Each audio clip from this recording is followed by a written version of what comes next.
بڑائی اللہ رب العالمین کے لیے ہے، جو تمام جہانوں کا خالق و مالک، مدبر و منتظم ہے، اور درود و سلام ہو آئے ہوئے تمام انبیاء کرام پر، خصوصیت کے ساتھ آخری نبی محمد عربی صلی اللہ علیہ وسلم پر، جو تمام جہانوں کے لیے رحمت، ہدایت اور بشیر و نذیر بنا کر بھیجے گئے۔ محترم سامعین، جیسا کہ ہم سب جانتے ہیں کہ آج جمعہ کا دن ہے، اور جمعہ کے دن شریعت کا جو حکم ہے اس کے پابند بھی ہیں، لہٰذا آج جمعہ کے دن جس بات کی وضاحت کے لیے میں نے موضوع منتخب کیا ہے وہ ہے بدعت کیا ہے۔ حقیقت یہ ہے کہ لوگ دین اسلام کو جس طرح سمجھتے ہیں اور جو انہیں سمجھایا جاتا ہے اس میں کچھ چیزوں کو سمجھنا نہایت ہی ضروری ہے۔ اگر ان چیزوں کو آپ نہیں سمجھیں گے اور اس کے صحیح مطلب تک نہیں پہنچیں گے تو پھر آپ کو دین پر عمل کرنا مشکل ہو جائے گا، اور آپ اس چیز تک، اس مقصد تک جو اسلام کا ہے اس تک آپ نہیں پہنچ سکیں گے۔ لہٰذا آپ پوری زندگی عمل کریں گے اور اس عمل کا کوئی فائدہ نہیں ہے۔ اللہ تبارک و تعالیٰ نے قرآن کے اندر سورہ کہف میں یہ بات بیان فرمایا ہے کہ اے نبی اکرم صلی اللہ علیہ وسلم، آپ ان سے کہیے کہ کیا میں تمہیں اعمال کے اعتبار سے خسارے میں کون لوگ ہیں نہ بتاؤں؟ یعنی وہ لوگ جو لوگ اپنے عمل کرنے کے اعتبار سے خسارے میں ہیں، ان کے متعلق اللہ تبارک و تعالی خبر دے رہا ہے اور بتا رہا ہے کہ اے نبی اکرم صلی اللہ علیہ وسلم، آپ ان لوگوں کے متعلق اپنے اصحاب کو اور ان لوگوں کو جو آپ کے دور میں موجود ہیں اور جو آنے والے ہیں، ان سب کو یہ بات بتا دیجئے کہ خسارے کے اعتبار سے وہ لوگ، یعنی عمل کے اعتبار سے خسارے میں وہ لوگ ہیں جو پوری زندگی عمل اس گمان میں کرتے ہیں کہ جو وہ کر رہے ہیں وہ اچھا ہے، جو وہ کر رہے ہیں وہ صحیح ہے۔ اس گمان میں جو اپنی پوری زندگی کو لگا دیتے ہیں اور اپنی پوری زندگی کے اعمال کا دار و مدار ان کا اسی پر رہتا ہے کہ ہم جو کر رہے ہیں وہ اچھا ہے، یہ لوگ خسارہ اٹھانے والے ہیں۔ کس اعتبار سے؟ جو کام کر رہے ہیں، اور وہ یہ سوچتے ہیں کہ اگر کچھ کمی بیسی ہوگی تو اللہ تعالیٰ بچا لے گا یا اللہ کے نیک بندے بچا لیں گے، تو ایسا ان کا سوچنا بھی کیا ہے؟ غلط ہے۔ اس بات کو اللہ نے سورہ کہف کے اندر صاف لفظوں میں بیان کیا ہے، اور ترجمہ کی بات کیجئے گا تو تقریباً تمام مکتب فکر نے اس کا ترجمہ یہی کیا ہے۔ اب اس کی تفسیر کی جب باری آتی ہے تو تفسیر میں صحابہ کرام اور تابعین اعظام، بزرگان دین، مفسرین کرام سے اس آیت کے متعلق جو تفسیر وارد ہوئی ہے کہ اس سے کون لوگ مراد ہیں، کون لوگ مراد ہیں۔ اللہ نے تو مجمل کہا نا کہ عمل کے اعتبار سے، یعنی ہر عمل کرنے والا، ہر کام کرنے والا خسارے میں ہے، وہ جو یہ سوچ رہا ہے کہ ہم اچھا کر رہے ہیں۔ تو اس سے مراد کون لوگ ہیں؟ تو اس سے مراد بدعتی لوگ ہیں، اہل ہوا ہیں، اپنے منمانی کرنے والے لوگ مراد ہیں۔ اس سے کون لوگ مراد ہیں؟ جو اپنے من کی مرضی چلاتے ہیں، جو اپنے من کے مذہب پر چلتے ہیں، جو من کی باتیں کیا کرتے ہیں اور کام ان کا کچھ الگ ہوتا ہے، اور لوگوں کو بتاتے ہیں ہم من کی بات کر رہے ہیں، لیکن ان کے من میں کچھ اور ہوتا ہے، بات کچھ اور ہوتی ہے۔ بدعتی جو کہ بدعت پر عمل کرتا ہے اور اس کو بہتر خیال کرتا ہے آپ صلی اللہ علیہ وسلم کی سنت سے افضل اس بدعت کو قرار دیتا ہے۔ آپ صلی اللہ علیہ وسلم کی سنت پر عمل کرنے سے جو ثواب ملنے والا ہے اس کی امید وہ اپنے فعل بدعت سے کرتا ہے۔ ایسے ہی لوگ اس آیت کریمہ سے مراد ہیں۔ یہ بیان کس کا ہے؟ تمام صحابہ کرام کا، مفسرین کرام کا۔ جب آپ تفسیر اس کی پڑھیں گے تو اس آیت سے وہی لوگ مراد ہیں۔ کیوں؟ اس لیے کہ جب ایک آدمی بدعت کرتا ہے تو اس کو یہ گمان نہیں ہوتا ہے کہ یہ غلط کام ہے، بلکہ وہ یہ گمان کرتا ہے کہ یہ اچھا کام ہے، اس میں کیا برائی ہے، اس کے کرنے میں حرج کیا ہے، اس پر ثواب کیوں نہیں ہے۔ وہ اپنے دماغ سے، اپنے من سے اس بات کو سوچتا ہے، شریعت کے اصول کو نہیں دیکھتا ہے۔ تو اس لیے اس آیت کریمہ سے یہ لوگ مراد ہیں۔ اللہ نے ان کے تعلق سے وضاحت کر دیا ہے کہ یہ وہی لوگ ہیں جو پوری زندگی اسی گمان میں گزار دیتے ہیں، اور جب آخرت میں جائیں گے تو ان کے ہاتھ میں کچھ بھی نہیں ہوگا، ان کے نامہ اعمال بھی وزن نہیں کیے جائیں گے۔ یہ بھی ایک بہت بڑی بات ہے، اور یہ بہت زبردست تنبیہ کی گئی ہے۔ کیا تنبیہ کی گئی ہے؟ کہ بدعتی اعمال کے متعلق کیا کہا گیا ہے؟ فَجَعَلْنَاهُ هَبَاءً مَنْثُورًا، ہم اس کو کوڑا کرکٹ کا ڈھیر بنا دیں گے، ڈھیر بنا کر پھر دیں گے، پھینک دیں گے۔ فَلَا نُقِيمَ لَهُمْ يَوْمَ الْقِيَامَةِ وَزْنًا، قیامت کے دن اس کے لیے میزان قائم نہیں کیا جائے گا۔ اہل سنت والجماعت کا یہ عقیدہ ہے، اور حدیث کے اندر یہ بات بیان کی گئی ہے کہ اللہ تبارک و تعالیٰ قیامت کے دن ہمارے اچھے اور برے اعمال کو وزن کرے گا، اور اس وزن کے اعتبار سے بھی ہمیں جنت میں جگہ دی جائے گی۔ لیکن بدعت کا عمل ایسا ہے کہ اللہ تبارک و تعالیٰ قرآن میں کہہ رہا ہے کہ اس عمل کو ہم وزن ہی نہیں کریں گے، نہ تو یہ اچھے اعمال میں تولا جائے گا، نہ یہ برے اعمال میں تولا جائے گا۔ اس اعمال کی حیثیت اللہ کے نزدیک کچھ بھی نہیں ہے۔ اس اعمال کی حیثیت جو بدعتی عمل ہے، جو بدعتی عمل ہے، اس عمل کی حیثیت اللہ نے قرآن سورہ فرقان کے اندر اس بات کی وضاحت کر دی ہے کہ ہم اس عمل کے لیے وزن بھی قائم نہیں کریں گے، اور وہ ہمارے نزدیک کوڑا کرکٹ ہے، اس کا ڈھیر ہے، اس کی کوئی حیثیت نہیں ہے۔ حدیث کے اندر آپ صلی اللہ علیہ وسلم نے فرمایا، یعنی آپ صلی اللہ علیہ وسلم کا بھی فرمان، یہ بات موجود ہے آپ کے فرمان میں کہ آپ صلی اللہ علیہ وسلم نے کہا کہ بدعتی کا کوئی بھی عمل، نماز، روزہ، حج، زکوٰۃ، فرض، نفل، کسی بھی طرح کا عمل، یہاں تک کہ اللہ کے راستے میں جہاد کرنا بھی، اس کا اللہ کے یہاں مقبول نہیں ہے، قابل قبول نہیں ہے۔ وہ اسلام سے اس طرح نکل جاتا ہے جیسے کودھے ہوئے آٹے سے بال نکال دیا جاتا ہے۔ یہ حدیث سنن ابن ماجہ کے اندر موجود ہے، آپ دیکھ سکتے ہیں۔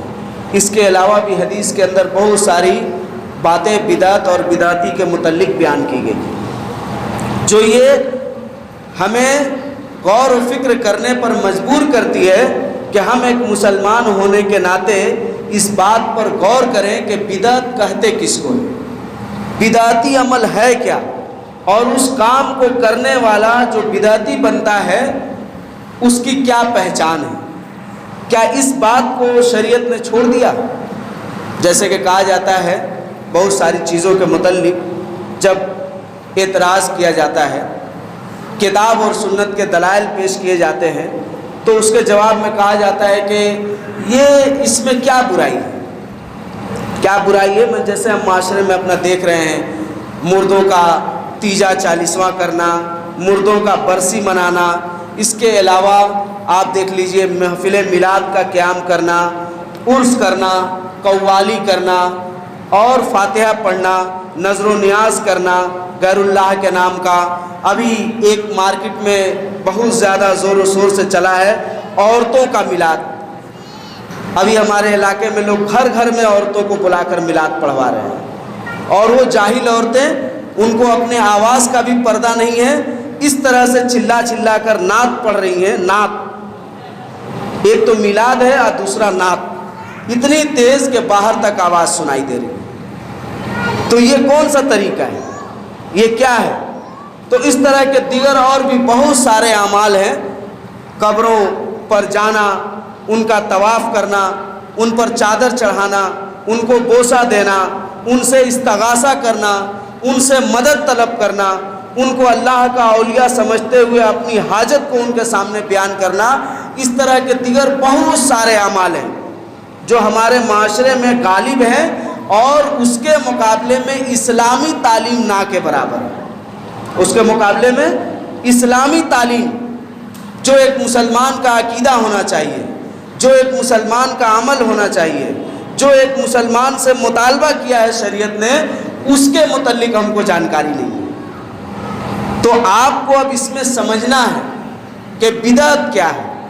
اسی لیے اس کے پہلے بھی میں نے بہت بار آپ لوگوں کو اس موضوع پر بیان دیا ہوں، لیکن مزید اس چیز کو سمجھاتے رہنے سے انسان کے ذہن میں بات رہتی ہے، اس لیے میں نے پھر اس موضوع کو دوبارہ آپ کے سامنے لایا تاکہ آپ کو اچھی طرح سے اور سمجھا دیں کہ بدعت کیا ہے۔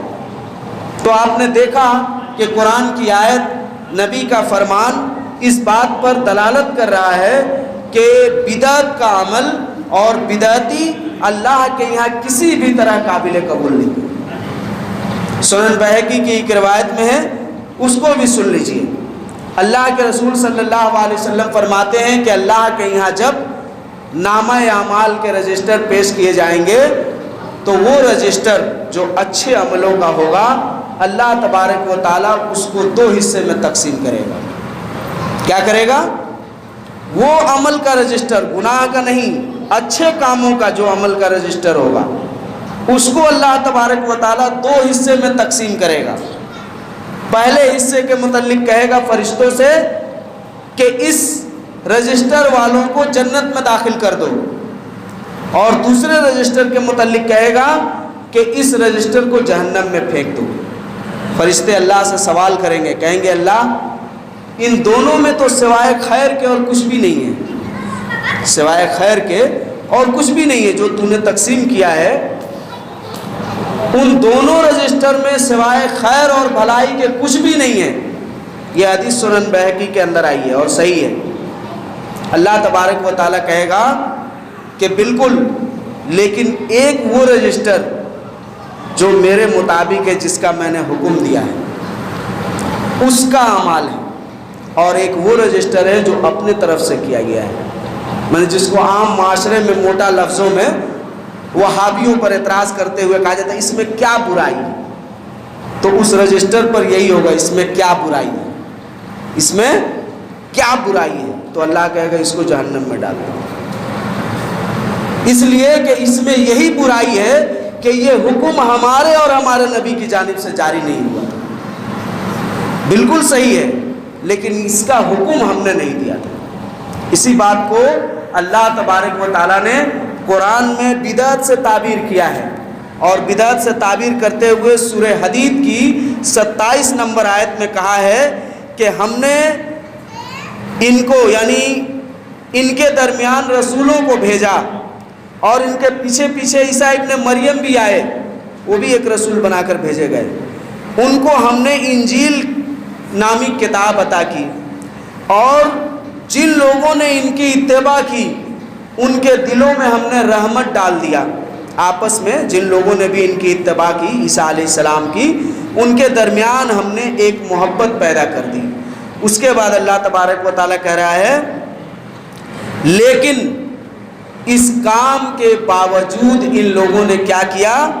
رہبانیۃ ابتدعوہا ما کتبنا علیہم، جن چیزوں کا ہم نے انجیل میں حکم دیا تھا اور عیسیٰ علیہ السلام کی زبانی ان کو کرنے کا حکم دیا تھا، وہ تو ان لوگوں نے کیا، مگر ساتھ ہی ان لوگوں نے ایک رہبانیت نام کی بدعت ایجاد کر لی۔ رہبانیۃ ابتدعوہا، رہبانیت کی بدعت ایجاد کر لی۔ ما کتبنا علیہم، ہم نے ان پر فرض نہیں کیا تھا۔ ما کتبنا علیہم، ہم نے ان پر اس چیز کو لاگو نہیں کیا تھا، فرض نہیں کیا تھا، لیکن انہوں نے اس کو اپنے نفس پر لاگو کر لیا۔ کیوں لاگو کیا؟ کیوں لاگو کیا؟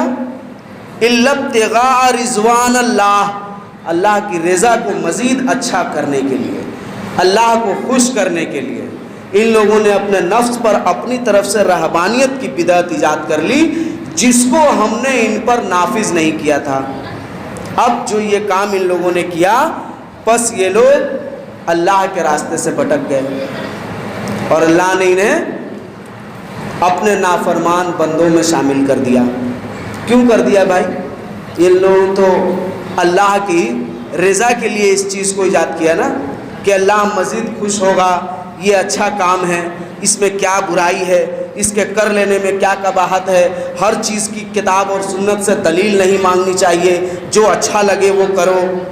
اب کسی چور کو چوری اچھا لگے اور وہ چوری کر کے اور لوگوں میں صدقہ و خیرات کرے تو اس کو یہ اچھا لگ رہا ہے، تو اب اس کے لیے اس کے پاس کیا دلیل ہے کہ یہ قرآن اور سنت سے ثابت ہے، حدیث سے ثابت ہے، اچھا کام ہے، کرنا چاہیے،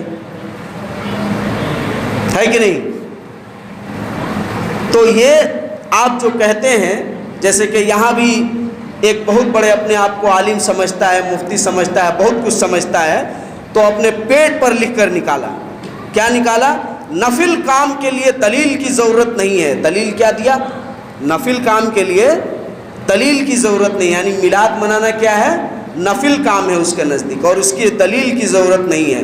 آج دلیل بھی دے رہا ہے بیوقوف، دلیل بھی دے رہا ہے، کہہ رہا ہے اس کی دلیل بخاری شریف کی وہ روایت ہے۔ تم کہہ رہے ہو کہ دلیل کی ضرورت نہیں ہے، اور پھر دلیل کہیں دے رہے ہو؟ تم کہہ رہے ہو کہ نفل کام کرنے کے لیے شریعت کی دلیل کی ضرورت نہیں ہے، یعنی نفل کام اگر آپ کچھ کر رہے ہیں، کیا کر رہے ہیں؟ کچھ بھی کر رہے ہیں، ڈنکا بجا رہے ہیں، کود رہے ہیں، تھلانگ رہے ہیں، شراب پی کر کے نعرہ لگا رہے ہیں، ناچ رہے ہیں، طوائفوں کو نچا رہے ہیں، مجرا گوا رہے ہیں قبروں پر اولیاء کے، یہ سب کے لیے یہ سب نفل کام ہے۔ کیا ہے؟ نفل کام ہے، اس کے لیے دلیل کی ضرورت نہیں ہے۔ اب پھر آپ کہہ رہے ہیں بخاری شریف کی روایت، تو پھر یہ تو دلیل ہو گئی نا، یہاں دلیل کی ضرورت کیا ہے؟ کریے، آپ سے اب کون دلیل مانگے گا؟ پھر آپ کہہ رہے ہیں کہ نہیں بخاری شریف کی روایت ہے، تو دلیل مت دیجئے، بغیر دلیل کے ان کاموں کو کیجئے۔ تو اب چونکہ شرم اور لحاظ سب ختم ہے، تو بھائی آپ عالم دین ہیں تو علم کی بات کیجئے گا، دین کی بات کیجئے تو دلیل کی ضرورت پڑے گی، اس لیے آپ کو لامحالہ دلیل پیش کرنا پڑ رہا ہے۔ تو آپ کہہ رہے ہیں کہ نفل کام ہے، اس کے لیے دلیل کی ضرورت نہیں ہے۔ آج جیسا کہ حضرت بلال کا وہ عمل جو بخاری شریف میں ہے، دلیل بھی دے رہے ہیں، وہ کیا ہے کہ اللہ کے رسول صلی اللہ علیہ وسلم نے ان سے پوچھا، اچھا تمہارے نزدیک وہ عمل جس پر تم ثواب کی امید رکھتے ہو کون سا ہے؟ تو انہوں نے کہا کہ وہی ہے کہ جو میں ہر اذان کے بعد اور ہر وضو کے بعد 2 رکعت نماز پڑھتا ہوں، امید ہے کہ اللہ تعالیٰ اس پر مجھے اجر دے گا۔ تو یہ وہ دلیل ہوئی کہ اپنے سے بھی کچھ اچھا عمل کرنا چاہیے۔ اس بیوقوف نے یہ دلیل دیا، حالانکہ جب آپ بخاری شریف کھولیں گے تو امام بخاری نے اس حدیث کو جس چیپٹر میں بیان کیا ہے وہ دیکھیے، اور اس حدیث کے الفاظ پر غور کیجئے، جس طرح اس نے لکھا ہے اپنے پوسٹر میں، اس طرح یہ حدیث نہیں ہے، اس طرح یہ حدیث نہیں ہے۔ کہ حدیث میں کیا ہے کہ تم جس عمل پر، یعنی ہم نے بہت سارے نیک عمل کیے ہیں، مگر اللہ کو کیا پسند ہے نہیں ہے، اچھا سے ہوا ہے یا نہیں ہے، کرنے کے بعد بھی آدمی کو ایک شک ہوتا ہے۔ تو آپ صلی اللہ علیہ وسلم نے یہ ان سے پوچھا کہ اچھا تم اپنے تمام نیکیوں میں کس نیکی پر زیادہ امید رکھتے ہو؟ آپ نے یہ پوچھا کہ تم اپنے تمام نیکیوں میں اسلام لانے کے بعد، کیونکہ اچھا کام کرنے کا کوئی لمٹ تو نہیں ہے نا، اسلام سے پہلے بھی آپ کر سکتے ہیں، اسلام لانے کے بعد بھی کر سکتے ہیں۔ تو آپ نے پوچھا کہ اسلام لانے کے بعد جو تم اچھے کام کیے ہو، اس میں تم کو سب سے زیادہ کس پر امید ہے؟ انہوں نے کہا کہ اسی عمل پر کہ میں ہر اذان کے بعد اور ہر وضو کے بعد، یعنی جب بھی وضو کرتا ہوں اور جب بھی اذان دیتا ہوں، اس کے بعد میں 2 رکعت پڑھتا ہوں۔ تو یہ ان کے نزدیک یعنی ایک ایسا عمل تھا جس پر ان کو اللہ سے امید تھی، اور یہ آپ صلی اللہ علیہ وسلم نے کہا کہ میں نے جنت میں اپنے چلنے کے آگے تمہاری آواز کو سنا، اس لیے پوچھ رہا ہوں کہ تم کون سا عمل کرتے ہو۔ تو انہوں نے یہ بتایا۔ اچھا، انہوں نے یہ عمل بتایا، یہ عمل کیا وہ خود سے کر رہے تھے، یعنی پہلے سے سوچ کر؟ تو نہیں، حدیث کے اندر پہلے سے آپ صلی اللہ علیہ وسلم کا فرمان موجود ہے کہ تحیۃ الوضو اور تحیۃ المسجد کبھی نہ چھوڑنا، اور ہر اذان اور اقامت کے درمیان 2 رکعت پڑھنا نہ چھوڑنا۔ یہ تو آپ کا عمومی فرمان تھا جس پر بہت سارے صحابہ عمل کرتے تھے، حضرت حذیفہ ابن الیمان اور بھی بہت سارے صحابی، ابو دردہ رضی اللہ تعالیٰ، انہی میں سے حضرت بلال بھی عمل کرتے تھے۔ اس کو آپ نے ایسے کیسے بتا دیا کہ وہ اپنے من سے کرتے تھے؟ یہ تو آپ کا فرمان موجود ہے، اور اگر نہیں بھی ہے تو ان کے بعد آپ نے فرمان بنا دیا نا، تو شریعت بن گئی۔ میلاد کے لیے بھی آپ نے ایسا کچھ کہا؟ کسی صحابی کو کرتے ہوئے دیکھا اور پوچھا، اس کے بعد کہا ٹھیک ہے جو میری میلاد منائے؟ کہا نہیں نہ کہا۔ تو ہر اذان کے بعد اور ہر وضو کے بعد، اور جب بھی ضرورت پڑے مسجد میں آدمی داخل ہو تو باوضو ہو کر آئے، اور 2 رکعت، ان تینوں جگہوں میں 2 رکعت پڑھنے کا شریعت سے حکم موجود ہے۔ شریعت سے حکم موجود ہے، حدیث کی تمام کتابوں میں ہے۔ تو غور کرنے والی بات یہ ہے کہ یہ وہ چیزیں ہیں جس کو ہمیں سمجھنے کی ضرورت ہے۔ جب تک ہم ان باتوں کو نہیں سمجھیں گے، اپنے طرف سے بہت سارے احکام بتاتے رہیں گے۔ تو اس طرح کے معاشرے میں بہت سارے اعمال ہیں جن کے متعلق ہم دیکھتے ہیں، اور جب کہا جاتا ہے کتاب اور سنت سے دلیل دو، تو کہا جاتا ہے کہ اس کی دلیل کی کیا ضرورت ہے، یہ تو ایک اچھا کام ہے۔ حضرت عبداللہ ابن عمر رضی اللہ تعالیٰ عنہ کہہ رہے ہیں کہ ہم لوگ اپنی طرف سے کچھ چیزوں کو اچھا سمجھتے ہوئے کر دیتے تھے، کیونکہ اس میں ہم دیکھتے تھے کہ شریعت کا کوئی مسئلہ نہیں ہے، کچھ نہیں ہے، ایک اچھا ہی کام میں سے ہے، تو کر دیتے تھے۔ اللہ تبارک و تعالیٰ نے قرآن کی یہ آیت نازل کر کے ہماری اصلاح فرما دی۔ قرآن کی کون سی آیت نازل کی اللہ نے اس کام پر؟ یا ایھا الذین آمنوا اطیعوا اللہ واطیعوا الرسول ولا تبطلوا اعمالکم۔ سورہ محمد کے اندر یہ آیت موجود ہے۔ اللہ تعالیٰ نے یہ آیت نازل کی کہ اے ایمان والو، اللہ کی اطاعت کرو اور اللہ کے رسول کی اطاعت کرو، اور اپنے اعمال کو برباد نہ کرو۔ یہ کس کو اللہ نے خطاب کیا ہے؟ یا ایھا الذین کفروا، یا ایھا الناس، اے لوگوں، اے کافروں، نہیں، اے ایمان والوں، اے ایمان والوں، اے وہ لوگوں جو اللہ اور اس کے رسول پر ایمان لائے ہو، ان کو اللہ نے خطاب کیا ہے، اور خطاب کر کے کہا ہے کہ اللہ اور اس کے رسول کی اطاعت کرو اور اپنے اعمال کو برباد نہ کرو۔ حضرت عبداللہ ابن عمر رضی اللہ تعالیٰ عنہ کہتے ہیں کہ یہ آیت کریمہ نازل ہو کر ہم لوگوں کی اصلاح کر دی ان معاملات میں جن کاموں کو ہم اچھا سمجھ کے کر لیا کرتے تھے۔ اللہ نے یہ آیت نازل کر کے ہم پر روک لگا دی کہ ہر وہ کام جس کو تم اچھا سمجھتے ہو، اور جب تم اچھا سمجھو گے تو ظاہر ہے کہ ایک مسلمان ہے یا ایک غیر مسلم، جب اس کام کو اچھا سمجھ کر کرے گا نا، تو اس کے دل میں کہیں نہ کہیں ذرہ برابر اس بات کی بھی امید ہوگی کہ اس کام پر ہم کو پنیہ ملے گا، ثواب ملے گا، بھگوان ہماری رکشا کریں گے، اللہ ہماری حفاظت کرے گا۔ اس کے دل میں یہ ذرہ برابر ہوتا ہے۔ تو اسی لیے شریعت نے کہا کہ جو بھی اچھا کام ہوگا اس کو کرو گے تو اس کو دیکھ لو گے کہ وہ ہمارے کتاب میں، ہمارے رجسٹر میں ہے کہ نہیں، تبھی وہ اچھا مانا جائے گا۔ اگر وہ نہیں ہوگا تو اس کو نہیں کرنا ہے، اس پر تم کو کچھ نہیں ملے گا، اس پر تم کو کچھ نہیں ملے گا، یہ امید بھی مت کرنا۔ اور اگر یہ امید کرتے ہوئے تم کر رہے ہو تو اسی کام کو بدعت اور حرام اور ناجائز کہا گیا ہے، اسی کام کو بدعت، حرام اور ناجائز کہا گیا ہے۔ اب آپ بتائیے کہ میلاد منانے پر کتنا ثواب ملتا ہے؟ میلاد منانے پر کتنا ثواب ملتا ہے؟ آپ کہہ رہے ہیں نفل ہے، تو نفل نماز پڑھنے پر ثواب ہے کہ نہیں؟ حضرت بلال جو 2 رکعت وضو کے بعد اور اذان کے بعد پڑھتے تھے، وہ کس امید سے پڑھتے تھے؟ کہ اللہ اس عمل کے بدلے ان کو ثواب دے گا، اسی نیت سے پڑھتے تھے نا۔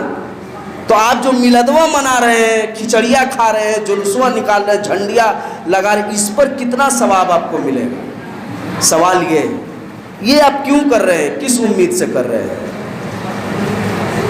کس امید سے کر رہے ہیں؟ اللہ کے رسول سے محبت کی وجہ سے۔ تو اللہ کے رسول صلی اللہ علیہ وسلم نے اپنے محبت کے طریقوں میں یہ طریقہ بھی سکھلایا ہے۔ اللہ کے رسول صلی اللہ علیہ وسلم جب آئے تو صحابہ آپ کی عزت میں کھڑے ہو گئے۔ آپ صلی اللہ علیہ وسلم نے اس کام سے منع فرما دیا۔ کیوں؟ وہ لوگ آپ کی محبت میں، آپ کی عزت میں کھڑا ہو گئے۔ ایک جاہل مفتی کہہ رہا تھا کہ آپ کے نام آنے پر انگوٹھا چومنا قرآن سے ثابت ہے۔ کیسے کہا ثابت ہے بھائی؟ تو کہہ رہے ہیں اللہ نے کہا وَتُعَزُّهُ وَتُقَرِّئُهُ، یعنی آپ صلی اللہ علیہ وسلم کی تم عزت کرو اور ان کا احترام کرو۔ اس آیت میں اس بات کی دلیل موجود ہے کہ آپ کا نام آئے تو انگوٹھا چوم لیا جائے۔ تو کہنے کا مطلب ہے یہ آیت اس مفتی پر تو نازل نہیں ہوئی، آج سے 1400 سال پہلے اللہ کے رسول پر نازل ہوئی صلی اللہ علیہ وسلم۔ اور جب یہ آیت نازل ہوئی کہ اپنے نبی کا تم عزت کرو، احترام کرو، تو آپ نے امت کو اپنے نبی کے حقوق، اپنے نبی سے محبت کے طریقے، اپنے نبی سے عزت کے طریقے، احترام کے طریقے سکھائے یا نہیں سکھائے؟ سوال یہ ہے۔ اس کا جواب کبھی آپ نے میلادی مولویوں سے مانگا ہے؟ تو مانگ کر دیکھیے کہ آپ صلی اللہ علیہ وسلم سے محبت کرنا کیا ہے؟ کیا ہے؟ آپ صلی اللہ علیہ وسلم سے محبت کرنا کیا ہے؟ ہاں؟ ثواب کا کام نہیں ہے، کیا ہے؟ ہاں؟ سنت بھی نہیں ہے، کیا ہے؟ ہاں؟ ایمان ہے۔ ایمان آنے کے بعد ثواب اور سنت عذاب ہوتا ہے۔ آپ کا ایمان ہی نہیں جب تک آپ نبی سے محبت نہیں کریں گے۔ تو نبی اکرم سے محبت کرنا یہ ایمان کا جز ہے، اور عقیدے کے کسی کتاب میں آپ سے محبت کرنے کا چیپٹر خالی نہیں ہے، وہاں آپ نے اپنی امت کو محبت کرنے کا طریقہ نہیں سکھایا کہ مجھ سے کیسے محبت کرو گے، مجھ سے اپنی محبت کا اظہار کیسے کرو گے، وہاں نہیں سکھلایا۔ سکھلایا۔ ایک یہودی نے اسی بات پر تعجب کرتے ہوئے ایک صحابی سے کہا کہ واہ، تمہارا نبی تو ایسا ہے کہ ذرے ذرے چیز کو سکھا گیا ہے، تھوک کیسے پھینکو گے، باتھ روم کیسے کرو گے، آب دست کیسے کرو گے، سوؤ گے کیسے، کھاؤ گے کیسے، پیو گے کیسے، ایک ایک چیز سکھا گیا ہے۔ تو کیا وہ نبی آپ کو اپنے سے محبت کرنے کا طریقہ نہیں سکھا کر گیا، جو کہ ایمان کا جز ہے، جو آپ کے عقیدے کو مکمل کرتی ہے؟ سکھایا۔ کیا سکھایا؟ کہا ہے عمر تم اس وقت تک مومن نہیں جب تک کہ تم میری مجھ سے اتنی زیادہ محبت نہ کرنے لگو، یعنی اپنے جان اور مال سے بھی زیادہ محبت مجھ سے نہ کرو، تب تک اے عمر تم کامل مومن نہیں ہو سکتے۔ تو یہاں کیا سمجھ میں آیا؟ نبی کی محبت کے آگے اپنا جاہ و جلال، اپنی حیثیت، اپنا مال و دولت نہیں دیکھنا ہے۔ دوسرا طریقہ آپ نے بیان کیا کہ وہ شخص اس وقت تک کامل مومن نہیں جب تک کہ وہ میری لائی ہوئی شریعت کے مطابق اپنے مزاج کو نہ ڈھال دے۔ دوسرا محبت کا طریقہ کیا آپ نے سکھلایا؟ وہ شخص اس وقت تک کامل مومن نہیں جب تک کہ وہ میری لائی ہوئی شریعت کے مطابق اپنے مزاج کو نہ ڈھال دے۔ آپ کہتے ہیں میلاد منائیں گے کیونکہ آقا نے نہیں کہا تو کیا ہوا؟ تو آقا نے نہیں کہا تو آپ کا مزاجوا کہاں مل گیا؟ آقا سے گئے، بھاڑ میں گئے، ختم۔ آپ کے تعلق سے آپ کی محبت کیسے بروئے کار لانا ہے؟ آپ نے کیا کہا؟ وہ کامل محبوب نہیں میرا جو میری شریعت کے مطابق نہ چلے، اور آپ اپنے شریعت کے مطابق چل رہے ہیں۔ کہہ رہے ہیں اس کے لیے دلیل کی کیا ضرورت ہے، یہ وہ اچھا کام ہے، اس کے لیے دلیل کی کیا ضرورت ہے، یہ تو وہ اچھا کام ہے۔ تو آپ کو اس کی دلیل کی ضرورت نہیں ہے، تو اچھا کام اپنے سے کرتے رہیے، آپ کامل مومن نہیں ہیں، آپ نبی سے محبت کرنے والے نہیں ہیں، آپ نبی سے محبت کرنے والے نہیں ہیں۔ یہی بات اگر سیاسی جانب سے آتی ہے تب آپ اپنا قربانی یاد کرنے لگتے ہیں۔ یہی جب بات سیاسی جانب سے آتی ہے، کیا آتی ہے؟ وہ یہاں کا ہندوستانی نہیں جو جے شری رام نہیں کہے، وہ یہاں کا ہندوستانی نہیں جو جن گن من نہیں پڑھے. تو آپ اس کے جواب میں کیا کہتے ہیں؟ آپ اس کے جواب میں کیا کہتے ہیں؟ وہ آپ کو نہیں سمجھ میں آتی ہے محبت کا کیا مفہوم ہوتا ہے. یہاں یہ سمجھ میں آتی ہے کہ محبت کا مفہوم ہوا جھنڈی لگانا، خوب ناچنا اتھالنا، ایسے ایسے کرنا، اپنی عورتوں کو بھی گوانا، ان کو بھی جلوس میں لے جانا، ان کو بھی بے پردہ کرنا، یہ محبت کا اظہار ہے نبی سے. یہاں جب بات ہوتی ہے تب کیا کہتے ہیں آپ؟ تب بھی تو کچھ کہتے ہیں نا. وہی جواب یہاں بھی ہے، وہی جواب یہاں بھی ہے کہ نبی سے محبت کا معنی ناچنا کودنا نہیں ہے. نبی سے محبت کا مطلب آپ کی سیرت کو فالو کرنا ہے، آپ کے حکم پر چلنا ہے. اگر ہم آپ کے حکم پر نہیں چلے تو آپ سے محبت کا کوئی معنی نہیں ہے. آپ سے محبت کا کوئی معنی نہیں ہے. اس لیے کہ آپ کو معلوم ہونی چاہیے کہ اللہ تبارک و تعالیٰ نے اپنے حبیب کے ذریعے اس بات کی بھی وضاحت کروا دی. کیا کروائی ہے معلوم ہے؟ نہیں معلوم ہے تو جان لیجئے. اللہ کے رسول صلی اللہ علیہ وسلم فرماتے ہیں کہ جہنم میں جو سب سے ہلکا عذاب ہے وہ یہ ہے کہ انسان کو آگ کا جوتا پہنا دیا جائے گا. یہ حدیث صحیح مسلم کے اندر موجود ہے. جہنم میں جہنمیوں کو جو سب سے ہلکا عذاب دیا جائے گا وہ کیا ہوگا؟ اس کو آگ کا جوتا پہنا دیا جائے گا جس سے اس کا دماغ کھولے گا، یعنی یہ اس کو سزا دی جائے گی. میرے چچا ابو طالب کو یہی عذاب ہوگا. کیوں ہوگا؟ کیوں ہوگا بھائی؟ انہوں نے تو آپ سے محبت کی تھی نا، انہوں نے آپ سے محبت کی تھی، آپ کے لیے جی جان کی بازی لگایا تھا. یہاں تک کہہ دیا تھا اہل عرب کو کہ تم لوگ اگر سارے میرے سے ہٹ جاؤ تو میں اپنی بیوی کے ایک خاندان جو ہندوستان میں رہتے ہیں ان کو بلاؤں گا اور تم پر حملہ کرواؤں گا اور محمد کی حفاظت کروں گا. تاریخ کی ساری کتابوں میں یہ جملے موجود ہیں. پھر ان کو عذاب کیوں دیا جائے گا؟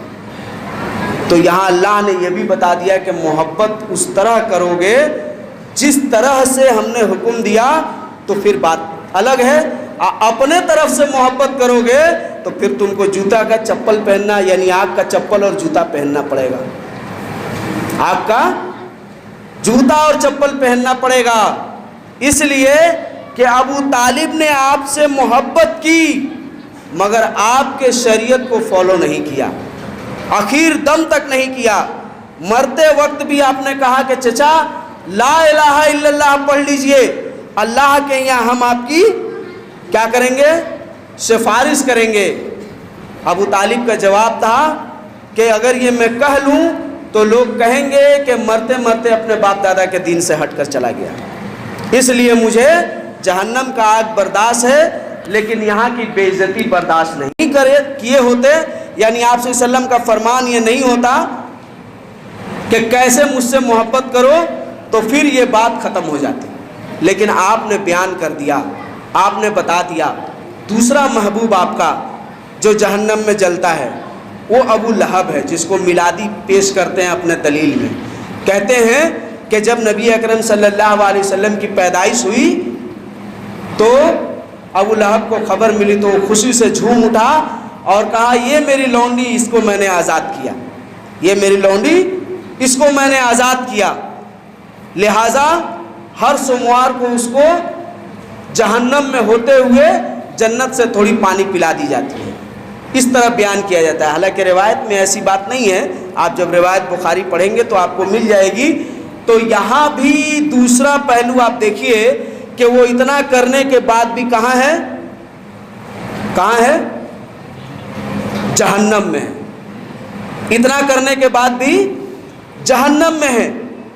امام طوسی رحمۃ اللہ علیہ لکھتے ہیں کہ ایک انسان کے 4 باپ ہوتے ہیں. ایک انسان کے 4 باپ ہیں. پہلا اس کا حقیقی باپ، دوسرا باپ جو ہے اس کا چچا ہوتا ہے، اور تیسرا باپ وہ ہوتا ہے جو اپنی بیٹی دیتا ہے، یعنی داماد، جس کو ہم سسر کہیں گے اور جس کا داماد بنیں گے. تو ہم جب داماد بنتے ہیں تو اپنے سسر کو ابا ہی کہتے ہیں. تو تیسرا باپ وہ ہوا، اور چوتھا باپ ہوتا ہے اس کا استاد جو اس کو علم دین یا اور بھی چیزیں سکھاتا ہے، یہ 4 طرح کے باپ ہیں، جس میں ایک حقیقی ہے اور 3 مجازی باپ ہیں۔ تو یہ جو دونوں کا تذکرہ ہوا، یہ دونوں آپ کے کیا ہیں؟ یہ دونوں آپ کے کیا ہیں؟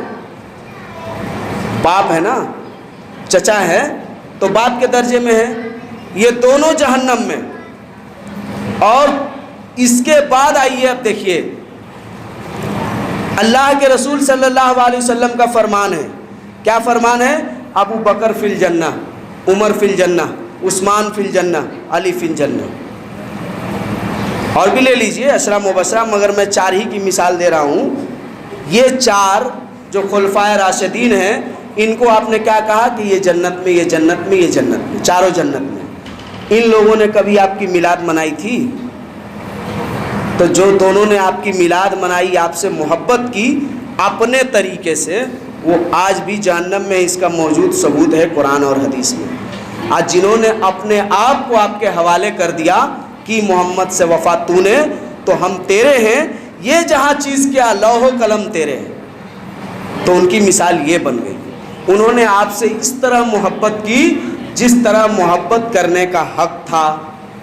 تو ان کے متعلق آپ کا کیا فرمان جاری ہوا؟ اللہ نے کیا کہا؟ اللہ نے بھی حضرت ابو بکر کی فضیلت بیان کی ہے اور کہا ہے کہ یہ اللہ کی جانب سے فرشتہ آیا اور آ کر کہا کہ اللہ کے رسول، اللہ تعالیٰ نے جو آپ کا ساتھی چنا اہل عرب کے اندر، وہ دنیا کا سب سے بڑا متقی ہے۔ یعنی آپ کے بعد دنیا کا سب سے بڑا متقی کون؟ ابو بکر۔ آپ کے بعد دنیا کے اندر سب سے بڑا سچا اور سچوں کا بڑا کون؟ صدیق اکبر۔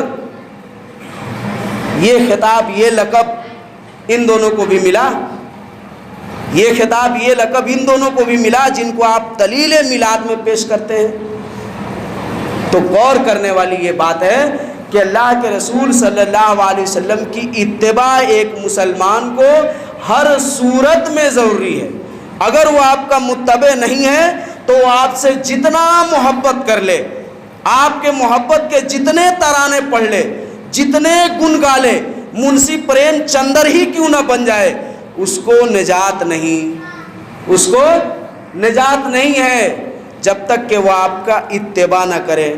آپ صلی اللہ علیہ وسلم کی سیرت مسلمانوں نے بھی لکھی ہے، یہودیوں نے بھی لکھی ہے اور غیر مسلموں نے بھی لکھا ہے۔